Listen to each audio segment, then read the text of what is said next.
పూరా local. Welcome to పూరా local. కేంద్ర ప్రభుత్వం ప్రవేశపెట్టిన బడ్జెట్ పై సీఎం రేవంత్ రెడ్డి స్పందించారు. ఈ రోజు ఆయన మీడియాతో మాట్లాడుతూ బడ్జెట్ కేటాయింపులో తెలంగాణ పట్ల కేంద్ర ప్రభుత్వం వివక్ష చూపించిందనే ఆగ్రహం వ్యక్తం చేశారు. బడ్జెట్లో రాష్ట్రానికి నిధులు కేటాయించకుండా తెలంగాణ పట్ల కేంద్రం కక్షపూరితంగా వివరించినట్లు రాష్ట్ర ప్రజలు భావిస్తున్నారనే వ్యాఖ్యలు చేశారు. రాష్ట్ర ప్రభుత్వం తరపున అనేక సార్లు ఢిల్లీ వెళ్లి కేంద్ర పెద్దలను కలిశామని, స్వయంగా తానే 3 సార్లు ప్రధాని మోదీని కలిసి బడ్జెట్ తెలంగాణకు వివక్ష చూపకుండా నిధులు కేటాయించాలని కోరానని తెలిపారు. తెలంగాణ విషయంలో పెద్దన్నగా వివరించాలని ప్రధాని మోదీకి విజ్ఞప్తి చేశానని, కానీ ఆయన తెలంగాణకు గుండుసున్న ఇచ్చాడని మండిపడ్డారు. కేంద్ర బడ్జెట్లో తెలంగాణ అనే పదాన్ని నిషేధించారని, మోడీ మనసులో తెలంగాణపై కక్ష ఉన్నట్లుగా ఉందని అనుమానం వ్యక్తం చేశారు. తెలంగాణ పొరుగు రాష్ట్రం ఏపీ రాజధానిలో అమరావతికి, పోలవరం సహా అనేక ప్రాజెక్టులకు నిధులు కేటాయించారు. ఏపీకి నిధులు ఇస్తే మాకేం అభ్యంతరం లేదని, మరి ఏపీ పక్కనే ఉన్న తెలంగాణ సంగతి ఏంటని కేంద్రాన్ని ప్రశ్నించారు రేవంత్ రెడ్డి. స్వయంగా నేనే 3 సార్లు ప్రధానమంత్రిని కలిసిన. మొదటిసారి తెలంగాణ రాష్ట్రంలో ప్రభుత్వం ఏర్పడిన వెంటనే నేను, ఉప ముఖ్యమంత్రి బట్టి విక్రమార్క గారు ప్రధానమంత్రి గారిని కలిసి ఎన్నికలు ముగిసిపోయినాయి, వివక్ష లేని, వివాదాలు లేని సత్సంబంధాలను రాష్ట్ర కేంద్ర ప్రభుత్వాల మధ్యలో నెలకొల్పి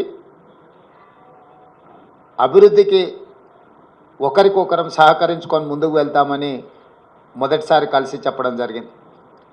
రెండవసారి నరేంద్ర మోడీ గారు తెలంగాణ రాష్ట్ర పర్యటనకు వచ్చినప్పుడు ఆదిలాబాద్లో నేనే స్వయంగా వెళ్ళి వారికి స్వాగతం పలికి ఆ రోజు ఒక అడుగు నేను ముందుకు వేసి, ఈ దేశంలో ప్రధానమంత్రి పెద్దన్న లాంటి వాడు, మీరు పెద్దన్నలాగా వ్యవహరించాల్సిన అవసరం ఉన్నది. రాష్ట్రాల అభివృద్ధి జరగాలి అని అంటే నిధుల కేటాయింపులతో పాటు అనుమతులు వేగంగా ఇవ్వాలి. తెలంగాణ రాష్ట్ర ముఖ్యమంత్రిగా ప్రధానమంత్రిని పెద్దన్నగా మేము భావిస్తున్నాం, పెద్దన్న పాత్ర మీరు పోషించండి అని చెప్పి ఒక అడుగు ముందుకేసి చెప్పడం జరిగింది. ఆ తర్వాత జాతీయ ఎన్నికల తర్వాత నరేంద్ర మోడీ గారు 3వసారి ప్రధానమంత్రిగా బాధ్యత స్వీకరించిన తర్వాత ఇప్పటి బడ్జెట్లో తెలంగాణ రాష్ట్రానికి అవసరమైన నిధులను, అవసరమైన ప్రణాళికను పొందుపరిచి తద్వారా తెలంగాణ రాష్ట్రానికి సహకరించమని చెప్పి 3వసారి ఢిల్లీకి వెళ్ళి ప్రధానమంత్రి గారిని కలవడం జరిగింది. అన్ని సందర్భాలలో బేసిజాలకు తావు ఇవ్వకుండా, అనవసరమైన వివాదాలకు అవకాశం ఇవ్వకుండా, ఈ దేశ ప్రధానమంత్రి వివిధ రాష్ట్రాల ముఖ్యమంత్రులకు పెద్దన్నలాగా ఉండాలి, మిమ్మల్ని మేము పెద్దన్నగా భావిస్తున్నాం, మా రాష్ట్రానికి చాలా సంవత్సరాలుగా వివక్ష జరుగుతున్నది కాబట్టి ఈ వివక్షను తొలగించి మా నిధులు కేటాయించండి అని వారిని కలిసి చెప్పడం జరిగింది. కేంద్ర ప్రభుత్వంలో ఉన్న మంత్రులందరినీ కూడా కలిసి విజ్ఞప్తి చేయడం జరిగింది.